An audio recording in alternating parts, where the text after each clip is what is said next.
সড়ক আছে, আছে ব্রিজ কালভার্টও। এরপরও আধুনিক একটি উপজেলায় 18 বছর ধরে চলাচল করে না যাত্রীবাহী কোনো বাস। উপজেলার প্রায় 200 কিলোমিটার পাকা সড়ক দখল করে আছে ভটভটি, নসিমন অটোরিকশা ও ব্যাটারি চালিত রিকশা ভ্যান। বাস চলাচল না করার কারণে জীবনের ঝুঁকি নিয়ে এইসব অবৈধ যানবাহনেই চলাচল করতে হচ্ছে প্রায় 2.5 লাখ মানুষকে। প্রায় ঘটছে ছোট বড় দুর্ঘটনাও। আধুনিক যুগেও জনগণের এই দুর্ভোগের কথা স্বীকার করে ক্ষোভ প্রকাশ করেছেন খোদ সরকারি দলের নেতারাই। সুবিধাবাদী একটি চক্রের কারণেই বেশ কয়েকবার উদ্যোগ নিয়েও যাত্রীবাহী বাস চলাচল করাতে পারছেন না তারা।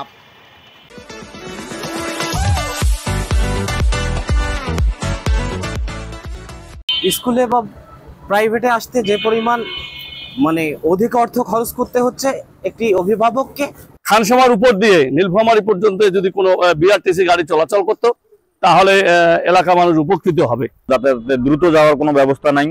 আমরা অটো যোগ, সিএনজি যোগ এবং বিভিন্ন যোগে আমাদেরকে যাতায়াত করতে হয়।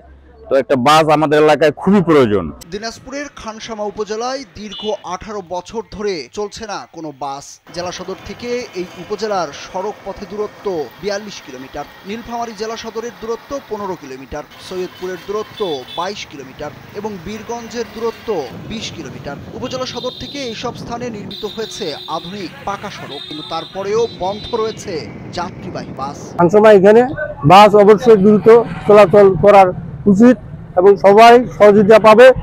আমরা খুব ভোগান্তিতে আছি আর কি। আমাদের বাস সার্ভিসটাই জরুরি। অ্যাট ফার্স্ট আমার যোগাযোগ ব্যবস্থা যদি উন্নত না হয় তাহলে আমি ওই এলাকাকে কোনো ক্রমেই উন্নত বলতে পারি না।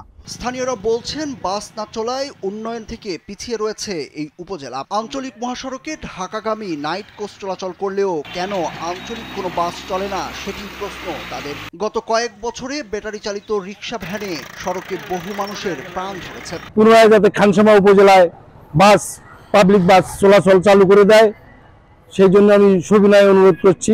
আমরা থাকি অর্থমন্ত্রী এলাকায়, কিন্তু অর্থমন্ত্রী থাকা অবস্থা আমাদের এখানে কোনো বাস নেই।